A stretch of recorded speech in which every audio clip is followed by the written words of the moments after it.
There are moments in life when heaven feels silent, when prayers echo back like whispers into an empty sky. When you look for God and then all you find is quiet, you begin to ask, God, where are you? Did I do something wrong? Have you left me? It's one of the most painful feelings a believer can face, spiritual distance. That haunting sense that the one who promised never to leave you has suddenly gone quiet. But what if I told you that silence doesn't mean absence? What if, in the moments when God feels most distant, He's actually doing His deepest work within you? Let's go back to the scriptures. Because throughout the Bible, some of the strongest men and women of faith felt that same silence. And yet, that silence was never the end of their story. It was the beginning of something deeper.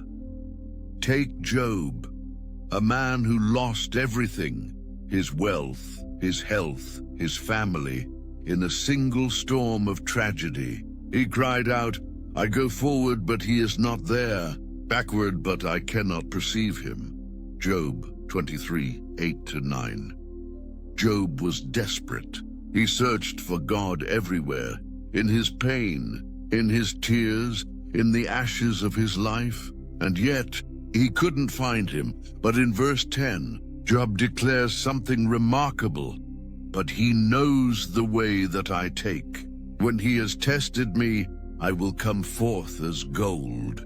Job understood something that many of us forget. Even when we can't see God, He can still see us. Even when we can't feel His presence, He's refining our faith like gold in the fire. Now think of David, the man after God's own heart. Even he cried out in Psalm 13, How long, O Lord, will you forget me forever? How long will you hide your face from me? David wasn't a man who lost his faith. He was a man who loved God so deeply that the silence felt unbearable. But in that silence, David learned to trust God's character more than his own feelings. And at the end of that same psalm, he says, But I trust in your unfailing love. My heart rejoices in your salvation. David teaches us something powerful. You can be honest with God, even raw, even emotional, and still choose faith over feelings. Because silence doesn't mean rejection. It often means preparation. Then there's Jesus, the Son of God Himself, who experienced the deepest silence of all. On the cross, He cried out, my God, why have you forsaken me? Matthew 27:46. In that moment, heaven was quiet. The Father did not answer, and yet that silence was not abandonment. It was redemption unfolding. Through that silence, salvation came. Through that silence, love conquered death. If God could use silence to save the world, could it be that He's using your silence to shape your soul? Sometimes God is silent because He's already spoken, and He's waiting for you to walk in obedience to what He last said. Other times He's silent because He's teaching you to listen differently, to stop listening with your ears and start listening with your spirit. Isaiah 30:15 says, In quietness and trust shall be your strength. Maybe God isn't being distant. Maybe He's inviting you into stillness. Maybe His silence is a call to slow down, to surrender, to seek Him in a deeper way. Because sometimes God whispers in ways that can only be heard when everything else is quiet. Let me tell you a story.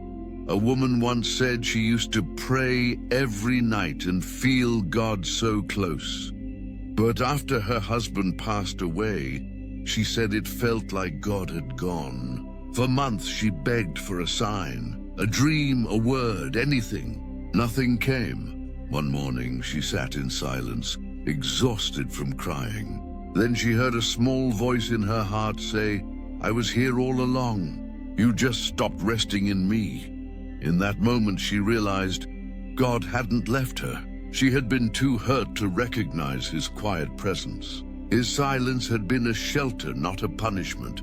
Maybe that's you today. You've been praying for answers, for breakthrough, for peace, and all you've heard is silence. You wonder if God still cares. You wonder if he still sees you. Friend, he does. He sees every tear, every unanswered question, every long night you've endured. He may be quiet, but he's not absent. His silence is not a sign of his departure. It's proof that he's working behind the scenes. Because sometimes God's silence means he's building something sacred, something that requires faith, not feelings, something eternal. When you feel distant from God, remember this: distance doesn't destroy relationship.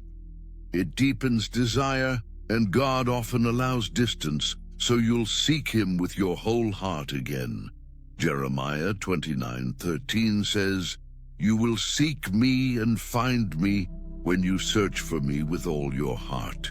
So keep seeking, keep praying, keep trusting, because one day the silence will break and you'll look back and see that he was never gone. He was teaching you to stand firm, to walk by faith, and to know him more deeply than ever before.